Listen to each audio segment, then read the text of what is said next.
नमस्कार. मी doctor Seema Raghu Avchar, roll number 60, doctor Babasaheb Ambedkar Marathwada Vidyapeeth, Chhatrapati Sambhajinagar, UGC Malaviya mission teacher training centre आयोजित online refresher course Indian languages. आज या ठिकाणी मी कादंबरी या घटकावरती बोलणार आहे. जसे की साहित्याचे विविध प्रकार आहेत. कथा, कादंबरी, नाटक, चरित्र, आत्मचरित्र, प्रवासवर्णन असे साहित्याचे अनेक प्रकार आहेत. तसाच अतिशय महत्त्वपूर्ण मानला जाणारा एक प्रकार म्हणजे कादंबरी. ह्या कादंबरीच्या विविध व्याख्या करण्यात आलेल्या आहेत, तिचे विविध घटक मांडण्यात आलेले आहेत. कादंबरीची रचना कशा पद्धतीने केली जाते हे मांडण्यात आलेलं आहे. कादंबरीची विविध वैशिष्ट्ये आहेत. आज आपण या ठिकाणी अशा विविध घटकांवरती चर्चा करणार आहोत. जसं की प्रत्येक साहित्याचा प्रकार लिहिण्याची, मांडण्याची, व्यक्त करण्याची एक पद्धत असते, तसं कादंबरी हा देखील एक साहित्याचा प्रकार आहे आणि तो मांडण्याची, व्यक्त करण्याची एक पद्धत आहे, एक रीत आहे. मग ह्या कादंबरीच्या कोणकोणत्या व्याख्या आहेत तर पहा. कादंबरी म्हणजे मानवी जीवनाची गद्यकथा होय.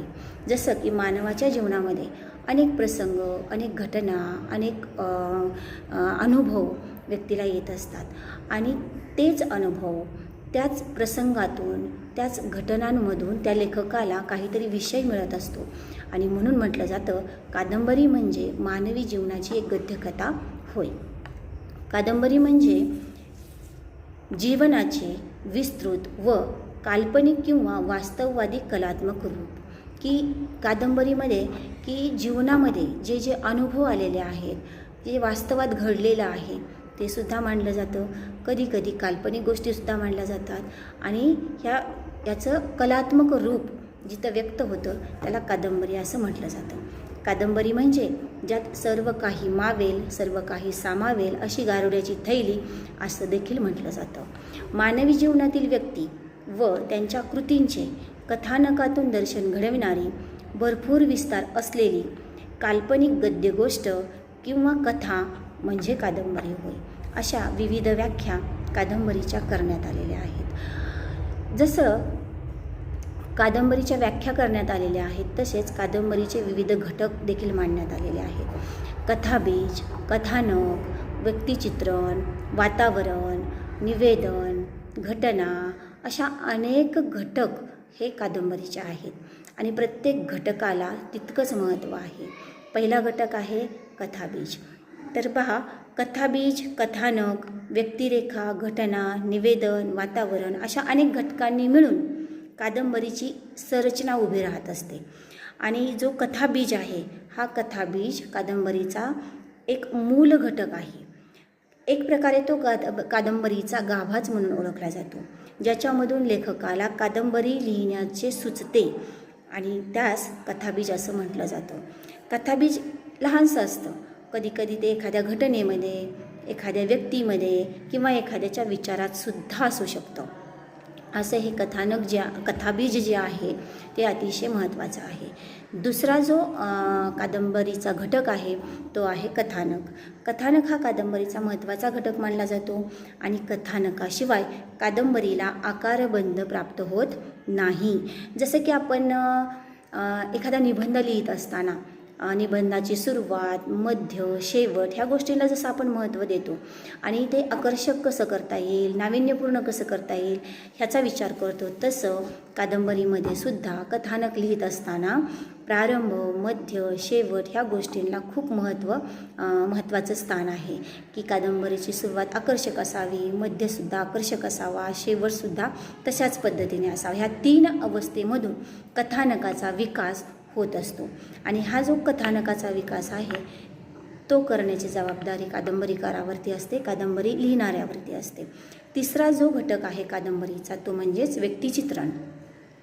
प्रत्येक कादंबरीला एक कथानक असते आणि या कथानकाला गतिमान करण्याचं काम ही पात्रे करीत असतात. त्याच्याशिवाय कथानक हे अपुरं आहे. त्यामुळे व्यक्तिचित्रण हा देखील कादंबरीतला अतिशय महत्त्वाचा घटक मानला जातो.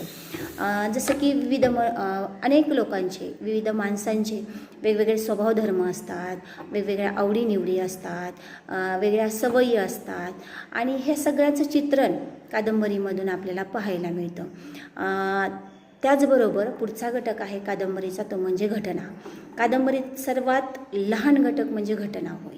कादंबरीचा जो फलक आहे तो विस्तृत असल्याने अनेकविध घटना प्रसंगांची साखळी तिच्यात आलेली असते आणि वेगवेगळ्या ज्या घटना आहेत त्या मांडण्याचं काम हे कादंबरीमध्ये होत असतं. त्याचबरोबर कादंबरीचा पुढचा जो घटक आहे तो म्हणजे निवेदन. कादंबरीचा जो समग्र पट आहे तो तिच्या भाषिक निवेदनातून उलगडत असतो, त्यामुळे निवेदन पद्धतशीर केलेलं असतं. कादंबरीची एकात्मता असेल, एकसंगता असेल, ती प्रत्ययाला आणून देण्याचं काम हे निवेदन करत असतं. कादंबरीचा पुढचा जो महत्त्वाचा घटक आहे तो म्हणजे वातावरण. कादंबरीमध्ये वातावरणाला अनन्यसाधारण असं महत्त्व दिलेलं आहे. जसं की एखादा चित्रकार आहे, तो चित्र काढत असताना त्याच्या पार्श्वभूमीला जसं महत्त्व देतो तसं कादंबरीमध्ये वातावरणाला अतिशय महत्त्वाचं स्थान दिलेलं आहे. आणि शेवटचा घटक आहे कादंबरीचा तो म्हणजे लेखकाची जीवनदृष्टी. जसं आपण म्हणतो की व्यक्तीचा दृष्टिकोन कसा आहे हे महत्त्वाचं असतं, तसं लेखकाची जीवनदृष्टी कशी आहे. कादंबरीचे च्या निर्मिती प्रक्रियेतील मूळ घटक हा कादंबरीकार, आणि कादंबरीकार जो आहे तो कलावंत असल्यामुळे तो वेगवेगळे प्रसंग मांडण्याचा प्रयत्न तिथं करत असतो.